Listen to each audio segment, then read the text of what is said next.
Dice, vámonos, y lanza un ataque temerario. En segundo viene Chala el etíope. En tercero viene አሁን ኬንያዊው አትሌት ኢቫንስ ማያካ ከፊት ሆኖ ወደፊት በፍጥነት በማምራት ላይ ይገኛል። ከሱ ጀርባ ኢትዮጵያዊው አትሌት ጫላ ጎሳ በንቃት እየተከተለው ይገኛል። ኬንያዊው አዘናግቶ ወደፊት በፍጥነት ተነጥሎ በመውጣት ተፎካካሪዎቹን ቆርጦ ለመሄድ ያሰበ ይመስላል። ይህንን የተገነዘበው አትሌት ጫላ በፍጥነት ኬንያዊው አትሌት እየተከተለው ይገኛል።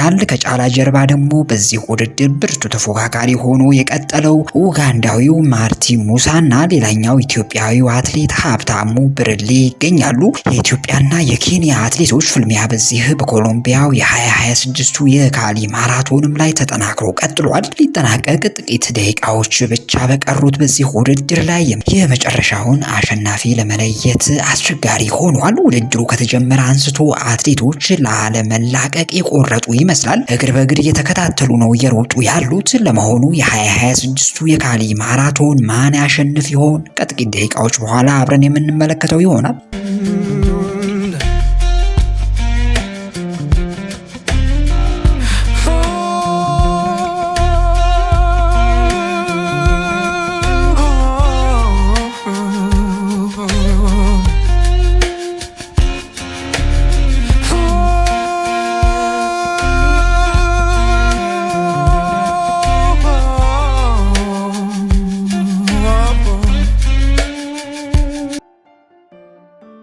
በነገራችን ላይ በዚህ ውድድር ላይ ለአሸናፊነት ትልቅ ግምት ያገኙት ኢትዮጵያዊው ጫላ ጎሳና ኬንያዊው አትሌት ኢቫንስ ማያካ ናቸው። በተለይ ኬንያውያን አትሌቶች የአምናው የ2025 የካሊ ማራቶን ውድድር የበላይነት ይዘው ማጠናቀቃቸው የሚዘነጋ አይደለም። ከዚህ አንጻር የአምናውን ድል ለማስቀጠል ቆርጠው ወደ ውድድሩ የገቡ ይመስላል።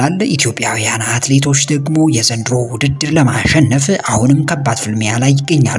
የ25 ዓመቱ ኢትዮጵያዊው አትሌት ጫላ ጎሳም ከልምድ ጠገቡ ኬንያዊው አትሌት ኢቫንስ ማያካ ጋር ነው እየተፋለመ ያለው። ወጣቱ አትሌት ጫላ ጎሳ በቅርብ ያየናቸው ካሉ ኢትዮጵያውያን ተስፈኛ ወጣት አትሌቶች መካከልም አንዱ ነው። በተለይ ከአጨራረሱ ላይ ጥሩ የሚባል ፍጥነት ያለው አትሌትም ነው። ሰዓት አጠባበቁም ሆነ ኃይል የመቆጠብ ብቃቱ አስገራሚ የሚባልም ነው። ይሄ የ2026 የካሊ ማራቶን የሚያሸንፍ ከሆነም ለአትሌት ጫላ ቀጣይ ለሚያደርጋቸው ዓለም አቀፍ ውድድሮች ተጨማሪ የእድል በሮች እንደሚከፍቱለት ይጠበቃል። የተወደዳችሁ የዛሬ የአትሌቲክስ ቤተሰቦች ይህን ድንቅ የ2026 የካሊ ማራቶን ውድድር እየተመለከታችሁ እግረ መንገዳችሁ ቪዲዮውን ላይክ በማድረግ ለአትሌቶቻችን ድጋፋችሁን አሳዩ። አስደናቂ ፉክክር ከታየበት ከዚህ የካሊ ማራቶን ውድድር ጋር አብራችሁ ለጥቂት ደቂቃዎች ስለምትቆዩ ደስ ብሎናል። አሁንም መልካም ቆይታ እንዲሆንላችሁ እንመኛለን።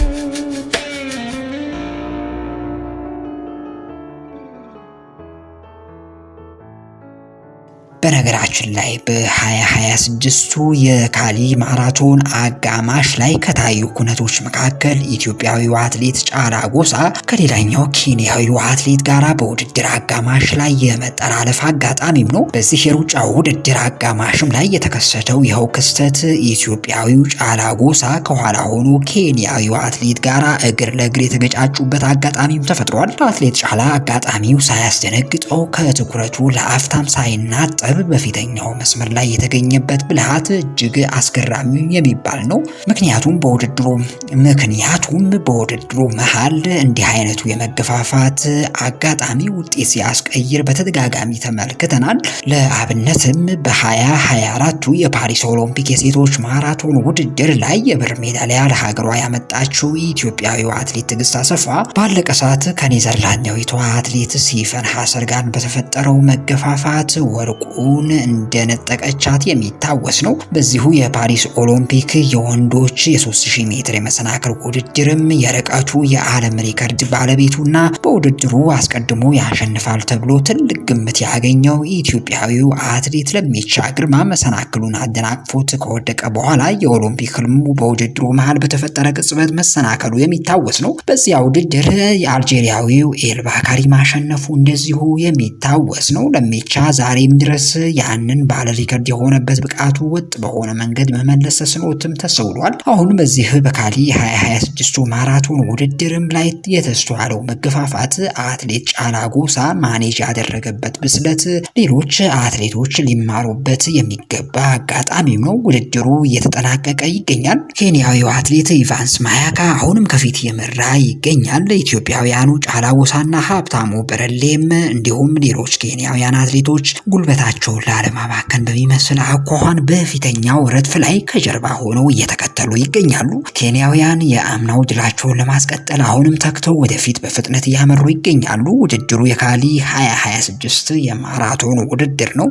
ሌላው በዚህ በ2026 የካሊ ማራቶን የሴቶች ዘርፍ የታየው ውድድር ልክ እንደ ወንዶቹ ሁሉ በከፍተኛ ትንቅንቅና በአስቸጋሪ የአየር ንብረት ፈተናዎች የታጀበም ነበረ። በውድድሩ ላይ የምስራቅ አፍሪካውያን አትሌቶች የበላይነታቸውን ያሳዩበት ቢሆንም በተለይ የኬንያ አትሌቶች በመጀመሪያዎቹ 3 ደረጃዎች ላይ በመቀመጥ መድረኩን ሙሉ በሙሉ ተቆጣጥረውታል። ይህ ውጤት የኬንያውያንን የረዥም ርቀት ሩጫ ጥንካሬ በላቲን አሜሪካ ምድር እንደገና ያረጋገጠም ክስተት ሆኖ ተመዝግቧል። የውድድሩ አሸናፊ የሆነችው ኬንያዊቷ ስቴሲ ኒዲዋን ስትሆን ርቀቱን ለመጨረስ 2 ሰዓት ከ29 ደቂቃ ከ55 ሴኮንድ ፈጅቶባታል።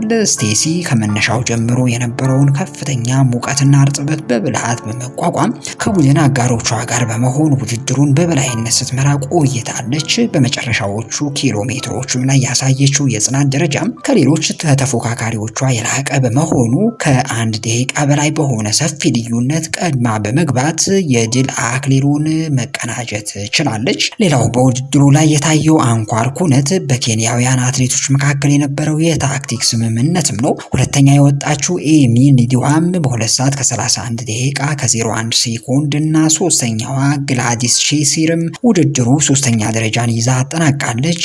ሌላው ኢትዮጵያውያን አትሌቶች በዚህ ውድድር ከኬንያውያን አትሌቶች አቻዎቻቸው ጋር መፎካከር ተስኗቸዋል። በዚህ ውድድር በኢትዮጵያ በኩል ትልቅ ተስፋ ተጥሎባት የነበረችው ሳዲያ አወል በውድድሩ ላይ 4ኛ ሆና አጠናቃለች። ሳዲያ ውድድሩን በ2 ሰዓት ከ34 ደቂቃ ከ25 ሴኮንድ በሆነ ሰዓት ነው ይዛ ያጠናቀቀችው። ሌላኛው ውድድሩ ላይ የታየው ልዩ ክስተትም የኤርትራዊቷ አትሌት ናዝሬት ወልዱ ተሳትፎም ነው። ናዝሬት ወልዱ በ2 ሰዓት ከ37 ደቂቃ ከ49 ሴኮንድ 6ኛ ደረጃን ይዛ በማጠናቀቅ በውድድሩ የነበረው የምስራቅ አፍሪካውያን ሀገራትም የበላይነት እንደገና በዚሁ በኮሎምቢያ ምድር ተስተውሏል። በአጠቃላይ የ2026 የሴቶች የካሊ ማራቶን ስቴሲ ኒዲዋ ንግስትነቷን ያረጋገጠችበትና በቴክኒክ ረገድም በርካታ ትምህርቶች የተወሰዱበት ውድድርም ሆኗል። አሁንም ውድድሩ የወንዶቹ ማለታችን ነው የመጨረሻ ምዕራፍ ላይ ደርሷል። ኬንያዊው አትሌት ኢቫንስ ማያካ መሪነቱን እንደያዘ ይገኛል። ጫላ ጎሳና ሀብታሙ እንዲሁም ሌሎች ኢትዮጵያውያን አትሌቶች እየተከተሉ ይገኛሉ። ረዥሙን የማራቶን ውድድር ከሌሎች አትሌቶች ተነጥሎ በመውጣት እየመራ የሚገኘው ኬንያዊው አትሌት ኢቫንስ ኔኪያማ ማያካ በረዥም ርቀት ሩጫ በተለይ በግማሽ ማራቶን እና በማራቶን ውድድሮች ላይ ስሙ በጉልህ እየታወቀ የመጣ ብርቱ አትሌትም ነው። እንደ አውሮፓውያን አቆጣጠር በ1990ዎቹ አጋማሽ አካባቢ የተወለደው ማያካ እንደ አብዛኛዎቹ ኬንያውያን አትሌቶች ሁሉ ሕይወቱን ለሩጫ የሰጠው ገና በለጋ ዕድሜው ነበረ። ስፖርታዊ ህይወቱን የጀመረው በሀገር አቋራጭ ውድድሮች ሲሆን በኋላ ላይ ግን ወደ ጎዳና ላይ ሩጫዎች በመዞር በኬንያ እና በተለያዩ ዓለም አቀፍ መድረኮችም ላይ ተከታታይነት ያለው ውጤት ማስመዝገብም ችሏል። ማያካ በአትሌቲክስ ህይወቱ የሚታወቀው በተለይ ከፍተኛ ከፍታና አስቸጋሪ የአየር ሁኔታ ባለባቸው ቦታዎች ላይ ባለው የመቋቋም ልዩ ብቃቱም ነው። አትሌቱ በተለይም በመካከለኛው ፍጥነት ላይ ያለው ብቃትና ውድድርን የመምራት ድፍረቱ ብዙዎች ዘንድ አድናቆትን ያተረፈለት ኩነትም ነው። በዚህ ውድድርም ላይ ያሳየው ቆራጥ ውሳኔ አስገራሚ ቢሆንም በተለይ እንደ ማራቶን ባሉ ውድድሮች ላይ አስቀድሞ ተነጥሎ ወጥቶ መምራት የራሱ አደጋም አለው። ጉልበትን ቶሎ የመጨረስ አጋጣሚን ይፈጥራል። ከዚህ አንጻር ወደ ወይ ተከታይ ተፎካካሪዎቹን በረዥም ርቀት ጥሎ መጓዝ ይፈልጋል፣ አሊያም ተቀላቅሎ መሮጥን ይመከራል። አሁን የኢቫንስ አሯሯጥ ግን በየትኛውም ሰዓት ከኋላ ያሉት አትሌቶች ሊቀድሙት የሚችሉበት እድል ዝግ አይደለም። በተለይም ጫላ ጎሳ የመጨረሻ ፍጥነቱን ተጠቅሞ የኤቫንስ ማያካን ፍጥነት በመክታት አሸናፊነቱን ይወስድ ይሆን? አብረን የምንመለከተው ይሆናል።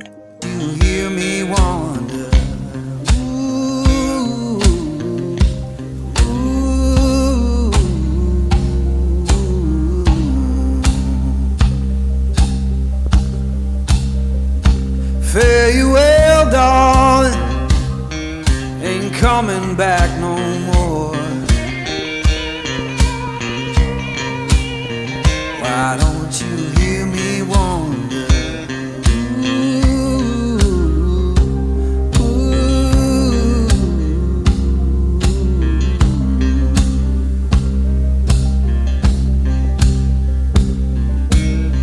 Who've been whispering since I've been gone so long? Freedom calling.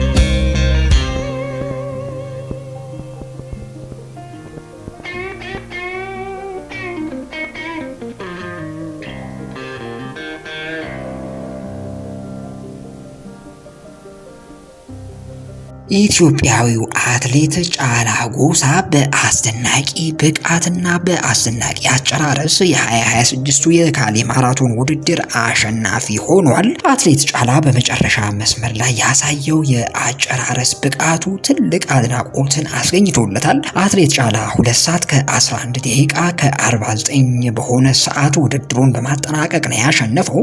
ረዥም ደቂቃዎችን ሲመራ ቆይቶ በመጨረሻ ሴኮንዶች በጫላ የተቀደመው ኬንያዊው አትሌት ኢቫንስ ማያካም ሁለተኛ ደረጃን ይዞ ውድድሩን አጠናቋል። 2 ሰዓት ከ11 ደቂቃ ከ54 ሴኮንድ በሆነ ሰዓት በማጠናቀቅ ነው ኢቫንስ ማያካ ውድድሩን በሁለተኝነት ያጠናቀቀው። ሌላኛው ኢትዮጵያዊው አትሌት ሀብታሙ ብርሌ 2 ሰዓት ከ11 ደቂቃ ከ55 ሴኮንድ በማጠናቀቅ ሶስተኛ ደረጃ ይዞ ውድድሩን አጠናቋል። ኡጋንዳዊው አትሌት ማርቲን ሙሳ አራተኛ፣ ኬንያዊው አትሌት እዝራ ኪሪንግ አምስተኛ፣ ሌላኛው ኬንያዊው አትሌት ኤሪክ ኬፕታኑ ስድስተኛ ደረጃን በመያዝ ውድድራቸውን አጠናቋል። የብዙዎችን ትኩረት የሳበው የኬንያዊው ኢቫንስ ማያካና የኢትዮጵያዊው አትሌት ጫላ ጎሳ ፉክክር በመጨረሻም ድራማዊ መልክ ይዞ ተጠናቋል። ጫላ ጎሳም የካሊ ማራቶን አሸናፊ መሆኑን በይፋ አረጋግጧል። ኢቫንስ ማያካ በካሊ ማራቶን በጫላ ጎሳ በጥቂት ሴኮንዶች ልዩነት ቢቀደምም ከውድድሩ በኋላ በሰጠው አስተያየት ለተፎካካሪው ያለውን አክብሮትና በውጤቱም መደሰቱን ገልጿል። ይህ የ2026 የካሊ ማራቶን ሁለተኛ ደረጃ ውጤት ለማያካ በላቲን አሜሪካ ካስመዘገበው ስኬቶቹ መካከል ትልቁ ሲሆን በቀጣይም በታላላቅ የዓለም ማራቶኖች ላይ ድልን ለመቀዳጀት ትልቅ መነሳሳት እንደሚፈጥርለት ይጠበቃል። ሌላው የ25 ዓመቱ ጫላ ጎሳ በቀጣይ በሌሎች ታላላቅ ዓለም አቀፍ ውድድሮች ላይ የሀገሩን ሰንደቅ ዓላማ እንደገና ከፍ አድርጎ እንደሚያውለበልብ እንጠብቃለን። እኛም ከወዲሁ መልካሙን ሁሉ ለአትሌቶቻችን እንመኛለን። Why don't you hear me wonder?